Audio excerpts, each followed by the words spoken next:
벌고 싶습니다. 어떻게 해야 하나요? 자네 큰 돈을 만지고 싶나? 그렇습니다. 그렇다면 세상에서 가장 안전한 투자죠. 비트코인. 공급해야지. 동작 그만. 수수료 내야지. 아니 정부에서 왜 수수료를 떼가는 거야? 그러게나 말이야. 핸드폰 샀다. 그럼 나도 신상 핸드폰 하나 사야겠다. 아, 요즘 경기가 안 좋아. 경기가 안 좋아. 아니, 너네가 진짜 떨어지고 있잖아. 이런데 핸드폰을 못 산다고. 아, 올해도 세금 많이 걷었네. 국고가 막방에. 이제 우리에게 나쁜 정보가 사라졌어. 우리만의 원활한 거래 시기를 만들어 보자. 그렇다면 앞으로 이 장부에다 의의 모든 거래 내용을 적어놓자. 이렇게 하면은 의의 채무 관계를 모두 다 쉽게 기억할 수 있을 거야. 정말 좋은 생각인걸? 여기 이렇게 돈을 주면 장부를 기록하면 되는 거구나. 완벽한 방법이군. 이 장부에 내가 허위로 돈을 갚아야 된다고 적는다면 나는 이상기가 100만 원을 나에게 갚아야 되지 않을까?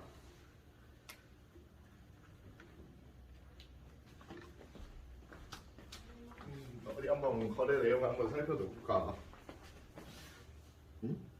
아니, 난 너한테 100만 원을 꾼 적이 없는데 저게 어째서 내가 너한테 100만 원을 갚아야 하는 거지? 그럼 우리가 여기서 필요한 것은? 전자서명. 자, 그러면 이제 전자서명부터 설명을 하도록 하겠습니다.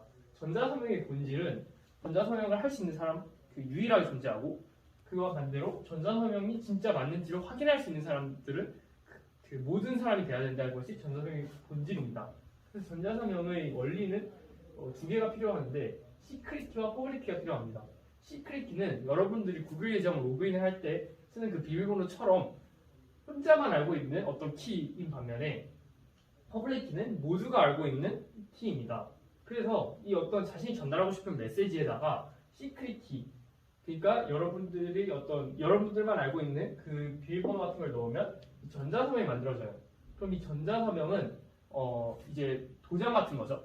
근데 실제로 이 전자서명은 어떤 디지털적인 거기 때문에 실제로는 010101 이런 어떤 이진수로 이루어져 있습니다.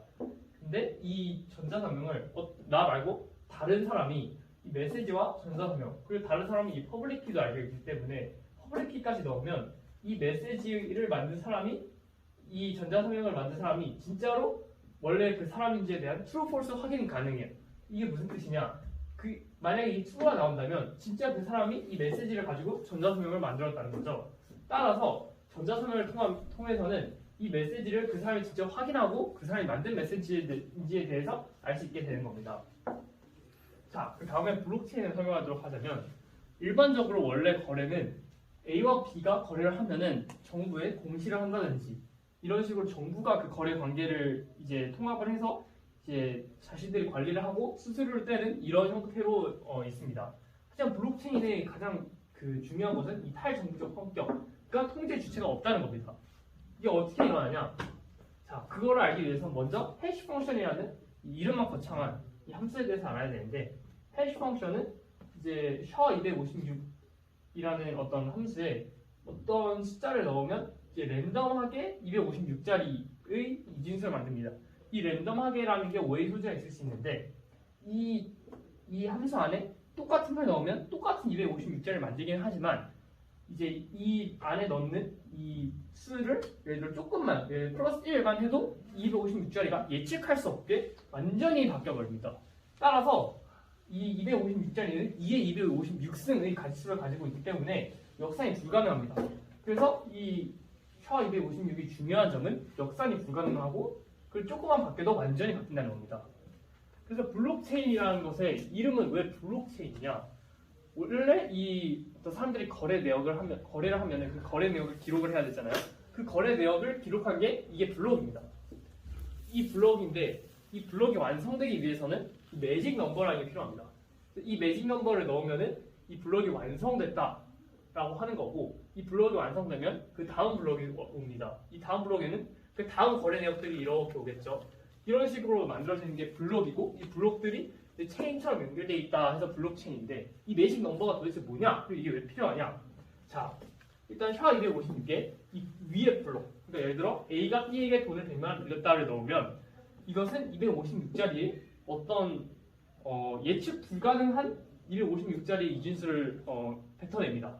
근데 이 매직 넘버라는 것의 정의는 무엇이냐면 이 샤 256에 A가 B에게 돈을 100만 원 날렸다라는 것을 똑같이 넣고 매직 넘버를 뒤에 넣으면 아까 말했듯이 조금만 바뀌어도 완전히 바뀌기 때문에 이제 아주 우연히 이 앞에 30자리가 0이 되는 그런 수가 매직 넘버가 됩니다.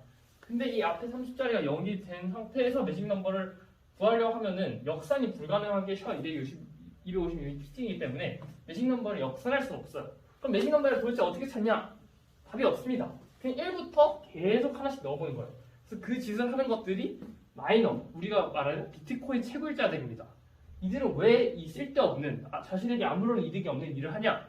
이득이 있기 때문인데 이 블록을 완성시켜준다는 것 자체가 이 거래 체계에 기여를 하는 것이기 때문에 이 광부들은 이 매직 넘버를 찾음으로써 이 거래에 대한 일정량의 수수료와 그리고 이걸 만들었다는 것 자체에서 비트코인을 무료로 받게 됩니다.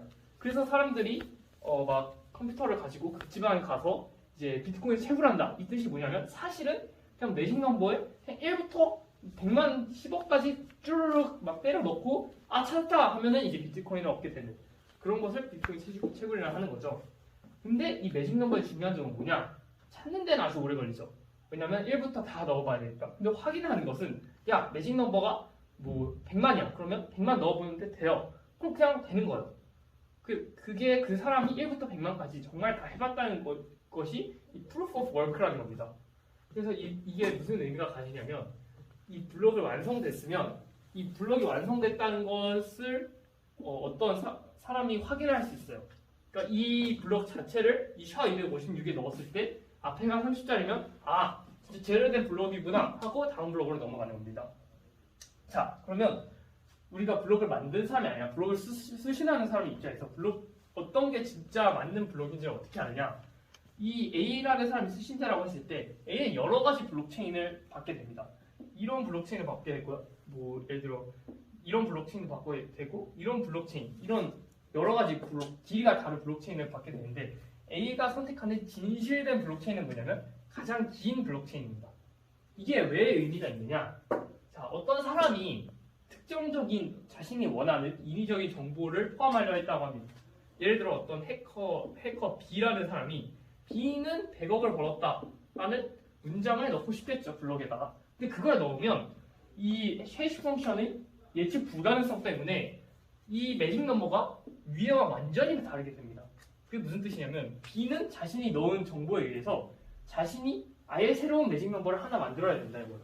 그러면 처음에는 이제 B가 이 매직 넘버를 만들 수 있겠죠. 근데 문제는 뭐냐면 이 나머지 사람들은 다 진실된 블록체인 안에서 일을 하고 있다는 겁니다. 이 광부들. 그러니까 B가 자신이 100억이 벌기 위해서는 이 블록을 계속 유지해 가야 돼요. 그게 무슨 뜻이냐면 블록에 있는 매직 넘버들을 다 B가 스스로 찾아야 된다는 거죠. 그러면 B를 제외한 지구에 있는 모든 사람은 이 진실된 블록체인에 있는 매직 넘버들을 다 만들고 있는데 B 혼자서 그들을 이겨야 되는 겁니다. 그래서 이 A라는 이 수신자는 가장 긴 거를 채택함으로써 이 나머지들은 이제 인위적인 정보라는 걸 알 수 있다는 거죠. 그래서 가장 긴 블록체인을 선택하면은 이 진실된 블록체인이라는 겁니다. 만약 이 가장 긴 블록체인이 가짜가 되기 위해서 B라는 사람이 전 세계에 있는 컴퓨팅 자원, 그러니까 컴퓨터의 50% 이상을 차지해야만 이 블록체인의 그 정보 보안성을 깨트릴 수 있다는 겁니다. 아니 이게 온라인 거래가 되잖아. 그렇다면 내가 상기한테 10억을 빌리고 로그아웃을 하면은 나는 그 10억을 갚을 이유가 없지 않을까? 상기야 10억 빌려줘. 알았어. 10억이 진짜로 들어왔는데 이제 로그아웃을 해야겠다. 이제 다시 10억을 갚을 때가 온 것 같은데.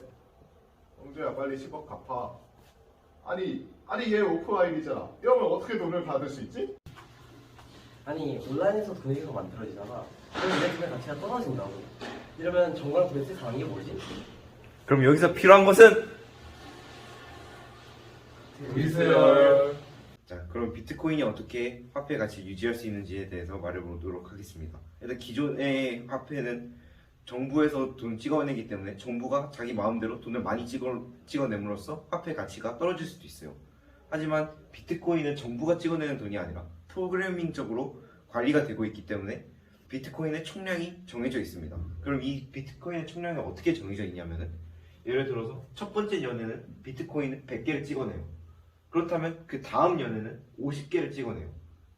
그 다음 연에는 25개를 찍어내요. 이렇게 연수를 거듭해 나갈수록 2분의 1씩 찍어내게 되는데 이것은 등비수열의 합공식을 사용하면은 총량이 200에 한정되는 걸 볼 수 있죠. 이거와 마찬가지로 비트코인에서는 4년마다 2분 절반씩 줄이는 방법을 채택하고 있습니다. 그래서 비트코인은 화폐 총량이 유지됨으로써 화폐의 가치를 보존할 수 있게 되는 거죠. 그럼 아까 전에 그 새로 찍어내는 코인들은 누구한테 들어간다고 했죠? 광부한테 간다고 했죠. 그럼 이 광부들은 연이 지나갈수록 채굴에 대한 메리트가 떨어지는 게 아닐까요? 하지만 이것이 광부가 얻는 수익의 전부가 아니기 때문에 메리트가 크게 떨어지지 않습니다. 광부들은 이 비트코인에 있는 블럭을 하나로 만듦으로써 그 블럭 장부에 있는 거래 내역의 일정 양만큼을 수수료로 뗄 수 있도록 만들어 놨어요. 그렇기 때문에 해를 거듭할수록 새로 받는 코인은 줄어들긴 하지만 수수료도 같이 받기 때문에 광부들은 메리트가 있습니다.